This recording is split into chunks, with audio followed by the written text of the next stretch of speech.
सबसे पहले बात करते हैं छत्तीसगढ़ के खैरागढ़ से आई एक बहुत बड़ी खबर की। रेफरेंस के लिए आप स्क्रीन के ऊपर आर्टिकल का स्क्रीनशॉट देख सकते हैं। खैरागढ़ के जालबांधा इलाके में स्थित एक केमिकल फैक्ट्री में अचानक आग लग गई। आग इतनी तेज थी कि दूर दूर तक धुएं का गुब्बार दिखाई देने लगा। इसके बाद पूरे इलाके में अफरा तफरी का माहौल बन गया। घटना की जानकारी मिलते ही दमकल की कई गाड़ियां मौके पर पहुंची। आग पर काबू पाने का प्रयास किया गया। बताया ये जा रहा है कि फैक्ट्री में मौजूद केमिकल की वजह से आग तेजी से फैलती चली गई, जिससे हालात और भी गंभीर हो गए। एहतियात के तौर पर आसपास के लोगों को सुरक्षित दूरी बनाए रखने की सलाह दी गई है। राहत की बात यह है कि अब तक किसी भी तरह की जनहानि की सूचना सामने नहीं आई है। अब ये देखना होगा कि आग लगने की असल वजह क्या थी, क्योंकि शुरुआती जानकारी के कारण स्पष्ट नहीं हो पाया है। प्रशासन ने मामले की जांच शुरू कर दी है और आगे की कार्रवाई रिपोर्ट आने के बाद तय की जाएगी। हम इस पूरे घटनाक्रम पर नजर बनाए रखेंगे और जैसे ही कोई नई अपडेट सामने आती है तो आपको सबसे पहले जानकारी देंगे।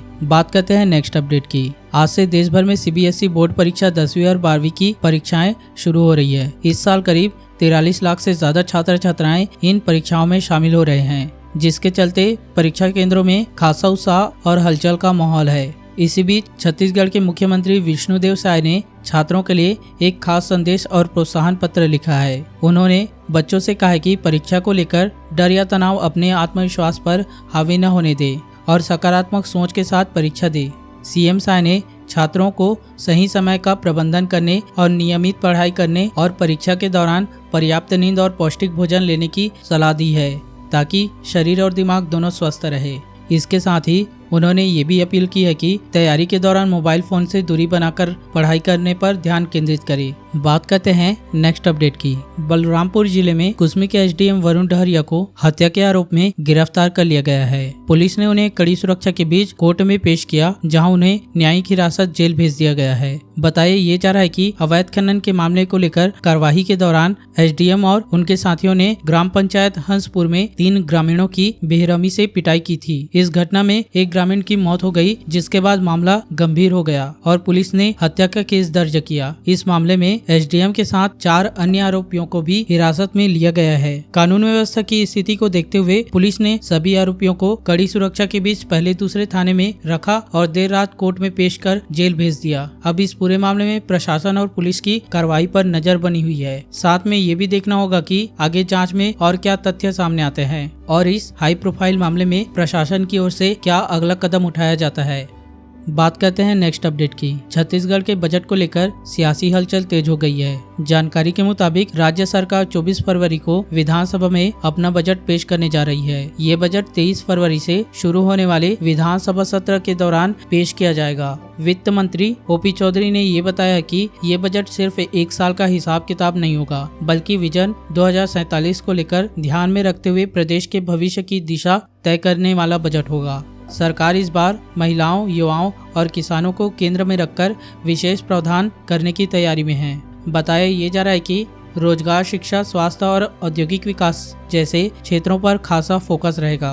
बजट सत्र के पहले दिन ही राज्यपाल सदन को संबोधित करेंगे, जिसमें सरकार की नीतियों, उपलब्धियों और आगामी योजनाओं की रूपरेखा पेश की जाएगी।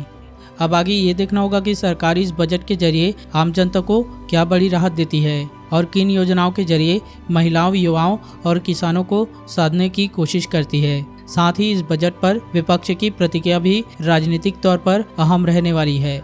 बात करते हैं नेक्स्ट अपडेट की। नक्सलवाद को लेकर प्रदेश की राजनीति एक बार फिर से तेज हो गई है। केंद्र सरकार की नई सूची के मुताबिक अब देश के 6 जिलों में ही नक्सलवाद बचा है, जिनमें छत्तीसगढ़ के बस्तर संभाग के 4 जिले सुकमा, बीजापुर, नारायणपुर और गरियाबंद शामिल है। इसी मुद्दे पर मुख्यमंत्री विष्णुदेव साय ने पिछली सरकार कांग्रेस पर निशाना साधते हुए कहा है कि अगर पिछले 5 सालों में नक्सलवाद के खिलाफ प्रभावी लड़ाई लड़ी गई होती तो आज प्रदेश में ये समस्या और कम हो सकती थी। मुख्यमंत्री के इस बयान के बाद सियासी घमासान और तेज हो गई है। कांग्रेस नेताओं ने पलटवार करते हुए दावा किया है कि उनके कार्यकाल में लगातार कार्रवाई के कारण ही नक्सलवाद सीमित हुआ और प्रशासन अबूझमाड़ जैसे इलाकों तक पहुंच सका। वहीं बीजेपी की ओर से नक्सलवाद को आंतरिक आतंकवाद बताते हुए इसके खिलाफ कार्रवाई में केंद्रीय गृह मंत्री अमित शाह के नेतृत्व की सराहना की है।